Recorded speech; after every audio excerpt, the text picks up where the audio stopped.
Hola a todos y todas. Empecemos entonces con nuestra segunda sesión sobre Crónica de una muerte anunciada de Gabriel García Márquez. Em, Quisiera que miráramos juntos el inicio de la novela, para empezar a destacar algunos rasgos formales de este texto. Entonces, el día en que lo iban a matar, Santiago Nazar se levantó a las 5:30 de la mañana para esperar el buque en que llegaba el obispo. Había soñado que atravesaba un bosque de higuerones donde caía una llovizna tierna y por un instante fue feliz en el sueño, pero al despertar se sintió por completo salpicado de cagada de pájaros. Siempre soñaba con árboles, me dijo Plácida Linero, su madre, evocando 27 años después los pormenores de aquel lunes ingrato.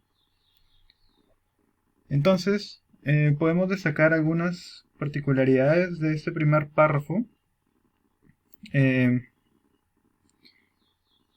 desde el primer párrafo, desde la primera línea, ya nos queda claro que Santiago Nasa va a morir, va a ser asesinado, ¿no? Es decir, se empieza revelando el nombre de la víctima.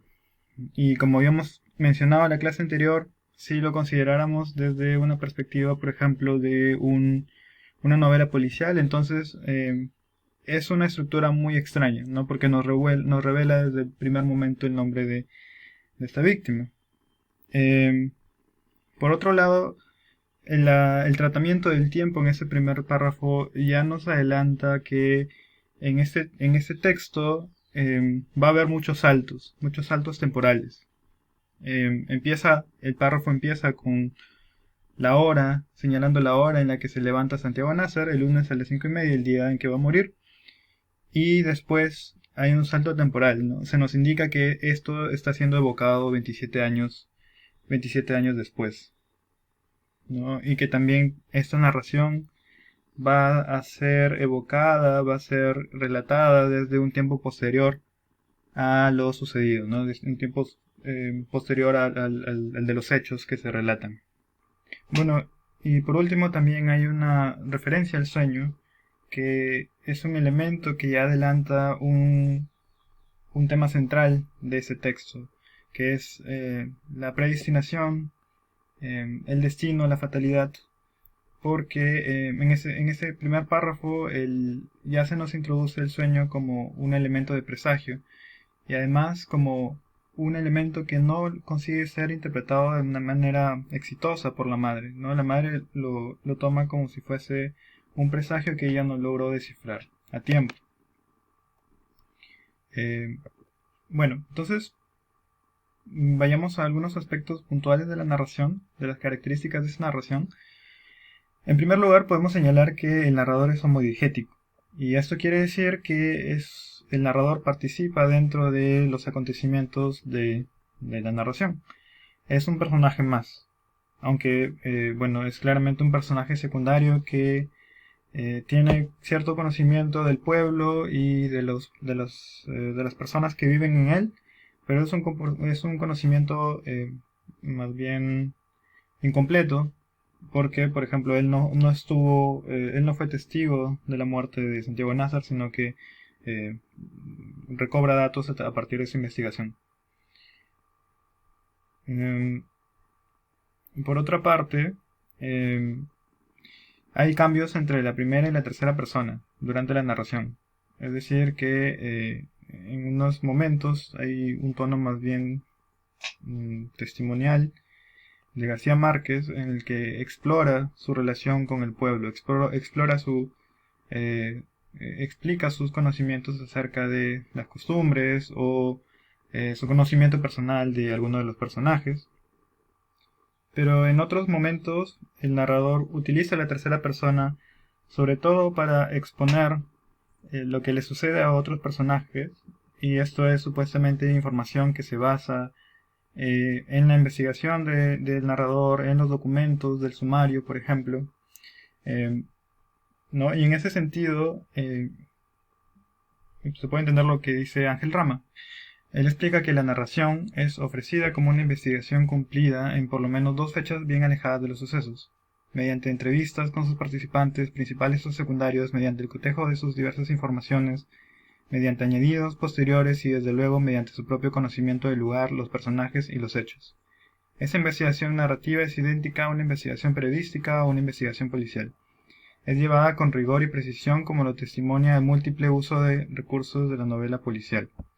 En otras palabras, a partir de la narración y de los recursos que utiliza, se nos quiere presentar una apariencia de investigación, una apariencia de rigor objetivo a través de entrevistas, a través de testimonios, eh, que se corresponden con el género policial, el que vamos a hablar en un momento, pero no hay que dejar de lado de que se trata en muchos momentos de ejercicios de ficcionalización.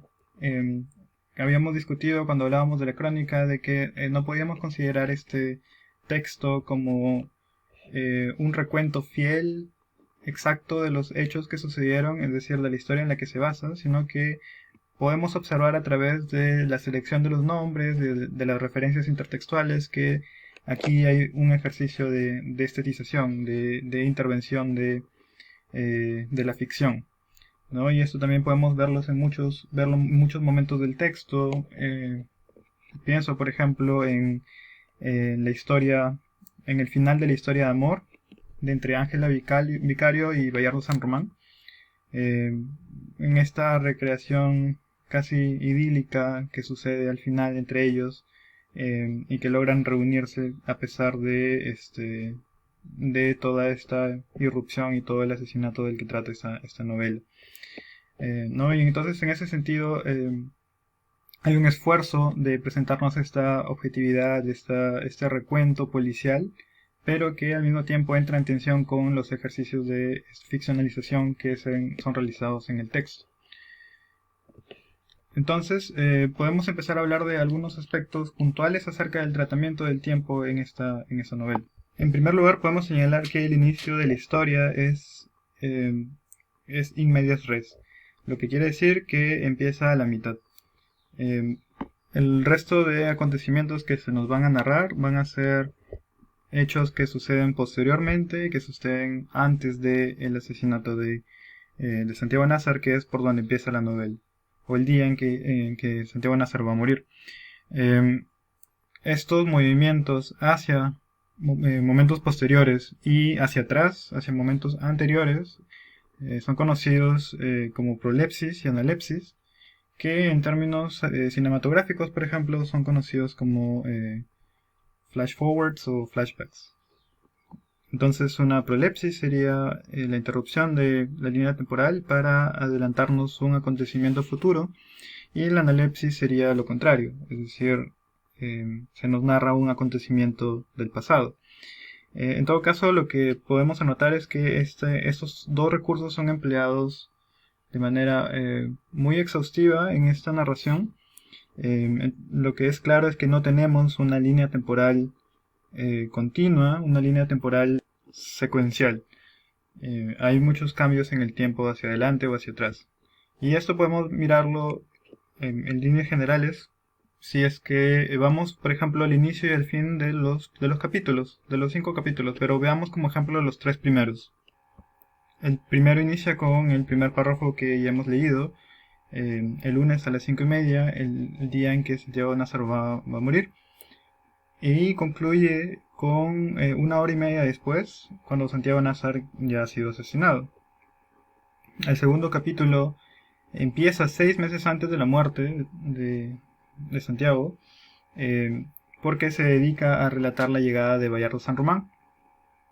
Y este segundo capítulo, después de explorar un poco su historia y cómo es que fue percibida su llegada en el pueblo, concluye algunas horas antes de la muerte de Santiago, justamente en el momento en que Ángela lo acusa como el responsable de su desfloración, es decir, como aquel que le quitó su virginidad. El tercer capítulo también tiene un salto en el tiempo hacia adelante, en el que se nos empieza a relatar acerca del juicio de los hermanos Vicario, después de que obviamente ya asesinaron a Nazar, ¿no? Y el final de este capítulo regresa otra vez hacia el capítulo, hacia la escena de su muerte, ¿no? Entonces lo que podemos ir notando es que a pesar de que hay estas idas hacia adelante, estas idas hacia atrás, es claro que parece que la escena que va articulando la narración al menos temporalmente, es la muerte de Santiago Nasser, ¿no? Entonces, podemos concluir que en ese texto eh, se articula, el tiempo se articula a partir de esta escena, ¿no? Con el uso extensivo de los recursos de prolepsis y de analepsis. Bien, entonces podemos explorar otro aspecto de la novela, que es esta intertextualidad que también establece con un género narrativo, que es la novela policial. Eh, Solo para sintetizar de manera muy breve, la novela policial teníamos que se basa en la resolución de un misterio. El protagonista es normalmente el investigador o el detective, y bueno, también a veces es acompañado por un ayudante. Y el esquema que suelen seguir las novelas policiales es bastante parecido, es bastante similar en muchos casos. Se empieza relatando los detalles, los pormenores de un crimen, de eh, el inicio del misterio de la novela policial.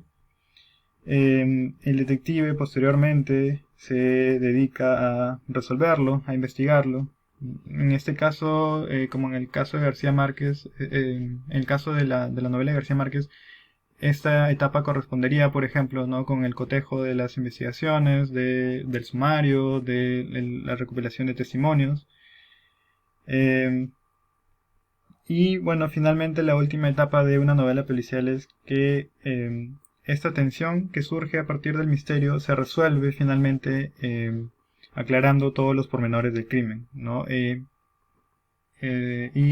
Descubriendo, por ejemplo, quién fue el asesinado, quizás quién fue la víctima, o quizás en qué circunstancias. Eh, Así, la historia de un policial nace a partir de un misterio, se construye alrededor de la obtención de pistas a través de las cuales se puede resolver el misterio, y en eso también está incluido este elemento lúdico para el lector, en el sentido de que él también podría reconstruir el misterio a partir de las pistas que se van dejando a lo largo de la novela, que se van construyendo. Eh, y en ese sentido, los elementos que dominan una novela detectivesca son los de misterio, es decir, que no se conoce y que genera intriga, y el análisis, ¿no? Que es que se refiere a la interpretación de las pistas, eh, el acceso a cierto conocimiento del caso. Lo que podemos observar a partir de este esquema es que en Crónica de una muerte anunciada está invertido. La estructura es más bien diferente. Leamos esta cita de un crítico. Eh, Crónica de una muerte anunciada está estructurada como una novela policíaca, solo que se invierte el orden de la secuencia narrativa, pues el crimen que le sirve de asunto no funciona como punto de partida, sino más bien como una culminación de la acción novelesca. Es decir, en otras palabras, la novela empieza relatándonos la resolución del crimen, es decir, se nos anticipa, se nos dice ya desde el primer momento quién es quién es la víctima. La fase que continuaría en esta novela sería la de la búsqueda, en la que accedemos, por ejemplo, a un mayor conocimiento del pueblo, de los personajes, de la familia, de los vicarios, etc. Y la novela culmina por la recreación de la escena del crimen. La última escena es cuando Santiago Nazar se entera de que va a ser asesinado, de cómo es que la gente se reúne en la plaza para mirar este crimen, y bueno, cómo finalmente se ejecuta, ¿no? Entonces el esquema de la novela policial aquí ha sido subvertido, ha sido resignificado, ha sido modificado. Seguiremos hablando de otros puntos que comparten en común con la novela policial en el siguiente video.